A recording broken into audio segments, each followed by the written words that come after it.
Welcome back to Devi Sri கதைகள். இன்றைக்கி நம்ம பார்க்க போகிற கதையோட பேர் திக் திக் நொடிகள்.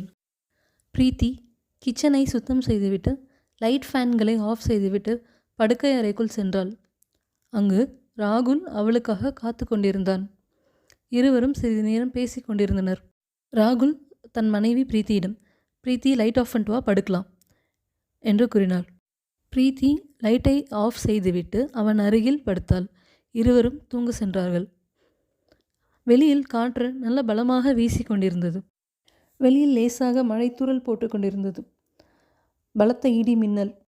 ராகுலும் பிரீத்தியும் நன்றாக தூங்கிக் கொண்டிருந்தனர். நள்ளிரவில் கரண்ட் கட்டானது. பிரீத்தி காற்று இல்லாததால் புரண்டு படுத்தாள்.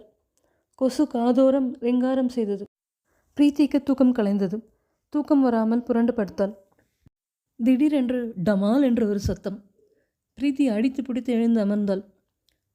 சுற்றிலும் கும்மிருட்டு. மிகவும் பயந்திருந்தாள்.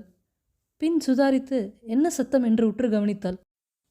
அது காற்றில் ஜன்னல் அடிக்கும் சத்தம்.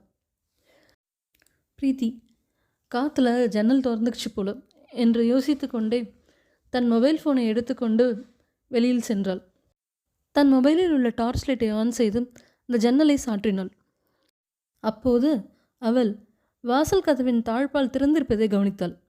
பிரீத்திக்கு சற்று அதிர்ச்சியாக இருந்தது. நம்ம ராத்திரி படுக்கும்போது கதவு சாத்தி தானே படுத்தோம் என்று யோசித்து கொண்டே தாட்பாலை திரும்பவும் போட்டாள். டமால் என்று கிச்சனில் சாமான் விழும் சத்தம் கேட்டது.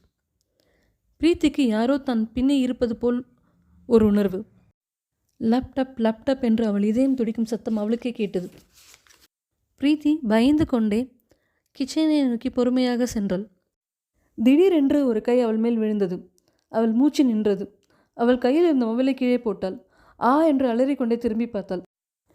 இவள் அலறிக்கொண்டே திரும்பி பார்க்க பின்னாடி ராகுல் பயத்துடன் நின்று கொண்டிருந்தான். ஏய் பிரீத்தி, நான் தான், கத்தாத என்று அவளை சமாதானப்படுத்தினான். இந்த ராத்திரியில் தூங்காமல் இங்கே என்ன பண்ணிகிட்ருக்க? பிரீத்தி ராகுலிடம், இல்லை ராகுல், இங்கே ஏதோ சத்தம் கேட்டுச்சு, அதான் வந்தேன். இங்கே யாரோ இருக்கிற மாதிரி இருக்குது, எனக்கு ரொம்ப பயமாக இருக்குது. ராகுல், பிரீத்தி இங்கே யாருமா இருக்கா? நான் தாம்மா உன் பின்னாடி வந்தேன், அது வேறு யாரும் இல்லை, நான் தான் என்று ராகுல் அவளை பார்த்து சிரித்து கொண்டே சொல்ல பிரீத்தி அவனை பார்த்து முறைத்தாள். என்னை ரொம்ப கிண்டல் பண்ணாதீங்க, கிச்சனில் ஏதோ சத்தம் கேட்குது, வாங்க போய் பார்த்துட்டு போகலாம். அப்போது கிச்சனில் இருந்து திரும்பவும் சத்தம் வந்தது. இப்போது ராகுலுக்கே சிறிது பயம் வர ராகுல் தன் பாதுகாப்பிற்காக அருகில் உள்ள பேட்டை எடுத்துக்கொண்டான். இருவரும் மெதுவாக கிச்சனை நோக்கி சென்றார்கள். சட்டென்று கரண்ட் வந்தது. ராகுல் லைட்டை ஆன் செய்தான். அப்போது அந்த சாமான் குடியை உருட்டி கொண்டிருந்த அந்த எலி திடீரென லைட் வரவும் என்ன செய்வதென்று தெரியாமல் அங்கிருந்து தாவி பிரீத்தியின் கால் மேல் ஏறி அங்கிருந்து தப்பிக்க முயற்சி செய்தது. அது பிரீத்தியின் கால் மேல் ஏறும் பிரீத்தியா ஐயோ அம்மா என்று அலறி கொண்டு ராகுலை கட்டிக்கொண்டாள். ராகுல் பிரீத்தியை பார்த்து முறைத்தான். பிரீத்தி அசடு வழிந்தாள். இல்லைங்க என்று சொல்ல, அம்மா நீ எதுவும் சொல்லாத, வந்து படு என்றாள். பிரீத்தி அசடு வழிந்து கொண்டே லைட்டை ஆஃப் செய்துவிட்டு அவன் கைகளை பிடித்து கொண்டு ரூமுக்குள் வந்தாள். இருவரும் உறங்க சென்றனர். இருவரும் தூங்கிக் கொண்டிருக்கும்போது பிரீத்திக்கு திரும்பவும் யாரோ கதவை தட்டுவது போல் சத்தம் கேட்டது. பிரீத்தி என்று குரல் கேட்டது. பிரீத்தி, இது நம்ம பிரம்மையாக இருக்கும், இப்போ எழுப்புனா அவ்வளோதான், அவர் திரும்ப நம்மளை மறப்பார், எதுக்கு நமக்கு வம்பு, நம்ம தூங்கலாம் என்று தூங்க முயற்சி செய்தாள். ஆனால் அவளுக்கு விடாமல் யாரோ கதவை தட்டுவது போல் சத்தம் கேட்டது. மெதுவாக அவள் ராகுல் பக்கம் திரும்பி, ராகுல், வாசலில் யாரோ கதவை தட்டுற மாதிரி இருக்குது என்று கூறினாள். பிரீத்தி, திரும்பவும் ஆரம்பிச்சிட்டியா என்றான் ராகுல் தூக்க கலக்கத்துடன். ராகுல், பிரீத்தி சும்மா ஏதோ தொல்லை பண்ணிகிட்டே இல்லாமல் தூங்குமா, எனக்கு தூக்கமாக இருக்குது என்றான். பிரீத்தி, இல்லை ராகுல், எனக்கு ஏதோ சத்தம் கேட்குது என்று இவர்கள் பேசிக்கொண்டு இருக்க வெளியிலிருந்து யாரோ தட்டும் சத்தம் ராகுலுக்கும் கேட்டது. ஆமாம் பிரீத்தி, நீ சொல்கிறது கரெக்டு தான் என்று எழுந்து போய் கதவை திறந்து பார்த்தான் ராகுல். அங்கு ராகுலின் அம்மா நின்று கொண்டிருந்தார். ராகுலின் அம்மாவும் அப்பாவும் இவர்கள் வீட்டின் அருகே வேறொரு வீட்டில் வசிக்கின்றனர். தன் அம்மாவை பார்த்ததும் அதிர்ந்து போன ராகுல், என்னம்மா இந்த நேரத்தில் என்ன ஆச்சு என்று கேட்டார். ராகுலின் அம்மா அன்னபூர்ணி சற்றே பதற்றத்துடன், ராகுல், அப்பாவுக்கு கொஞ்சம் உடம்பு முடியலப்பா, வேர்த்து போகுது, நெஞ்சு வலிக்குதுன்றாரு, எனக்கு கொஞ்சம் பயமாக இருக்குது, நீ கொஞ்சம் சீக்கிரம் வந்து பாரு என்றார். இதை கேட்டதும் ராகுலும் பதற்றமானான். என்னம்மா என்ன ஆச்சு, அப்பா நைட் என்ன சாப்பிட்டாங்க என்று கேட்டான். அப்போது பிரீத்தி, எங்கே பதட்டமாகாதீங்க, முதல்ல அங்கே போய் பார்க்கலாம் வாங்க என்று மூவரும் அருகில் இருந்த ராகுலின் அம்மா வீட்டிற்கு சென்றனர்.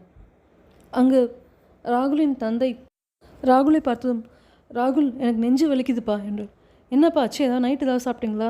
இல்லைப்பா திடீர்னு ரொம்ப வலிக்குது என்று அவர் கூறினார். அவருக்கு வியர்த்து கொட்டியது. பேசி கொண்டிருக்கும்போதே அவர் மயங்கி கீழே விழுந்தார். ராகுல் சுதாரித்து அவரை பிடித்து கொண்டான். அவரை உட்கார செய்தார். பின்னர் ஆம்புலன்ஸுக்கு கால் செய்தான். இப்போது அவன் இதயம் லேப்டாப் என்று துடிக்கும் சத்தம் அவனுக்கே கேட்டது. மிகவும் பயந்திருந்தான். ஆம்புலன்ஸ் வர இவர்கள் ஆம்புலன்ஸில் ஏறி ஹாஸ்பிட்டலுக்கு சென்றனர். ராஜேஷின் அப்பா மாணிக்கத்தின் நிலை சற்று கவலைக்கிடமாக இருந்ததால் டியூட்டி டாக்டர் உடனே அங்கு வந்தார்.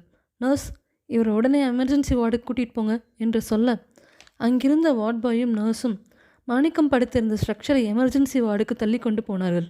அழுது கொண்டே அன்னபூர்ணியும் அவர்களுடனே சென்றார். டாக்டர் ராகுலிடம், இப்போ எதுவும் சொல்ல முடியாது, நீங்கள் ரிசப்ஷனில் போய் ஃபார்ம் ஃபில் பண்ணிவிடுங்க என்று சொல்லிவிட்டு டாக்டரும் எமர்ஜென்சி ரூமுக்கு விரைந்தார். ராகுல் ரிசப்ஷனுக்கு சென்று அவர்கள் கொடுத்த ஃபார்மை அவசரமாக ஃபில் செய்தான். ரிசப்ஷனில், சார் இந்த அட்வான்ஸ் அமௌண்ட் இப்போ பே பண்ணிவிடுங்க. ராகுல் கேஷ் கவுண்டருக்கு சென்று அவர்கள் சொன்ன தொகையை செலுத்திவிட்டு அவனும் பதட்டமாக எமர்ஜென்சி வார்டை நோக்கி விரைந்தான். அன்னபூர்ணி அங்கு எமர்ஜென்சி வார்டுக்கு வெளியில் இருந்த வெயிட்டிங் ஹாலில் கண்ணீருடன் அமர்ந்திருந்தார். ராகுல் அவருக்கு அருகே சென்றான். ராகுல், அம்மா டாக்டர் ஏதாவது சொன்னாங்களா?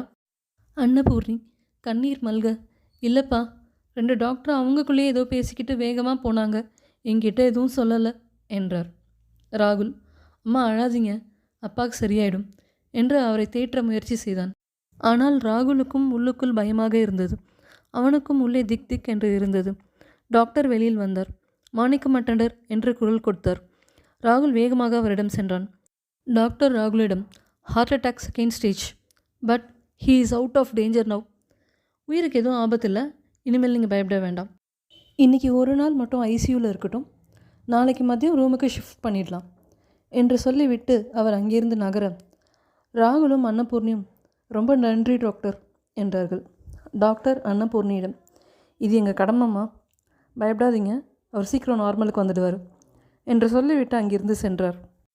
ராகுல் தன் மனதில் தன் குலதெய்வத்துக்கு நன்றி சொன்னான். அவன் நிம்மதியாக மூச்சு விட்டான். இந்த ஒரு சில நிமிடங்கள் அவன் வாழ்வின் திக் திக் நொடிகளாக மாறின. ராகுலுக்கு மட்டுமல்ல, நம்மில் பலரும் இது மாதிரியான திக் திக் நொடிகளை கடந்து வந்திருப்போம். சுபம். இந்த வீடியோ பிடிச்சிருந்தா வீடியோக்கு ஒரு லைக் போடுங்க, ஷேர் பண்ணுங்கள், கமெண்ட் பண்ணுங்கள், மறக்காமல் சப்ஸ்கிரைப் பண்ணிவிடுங்க.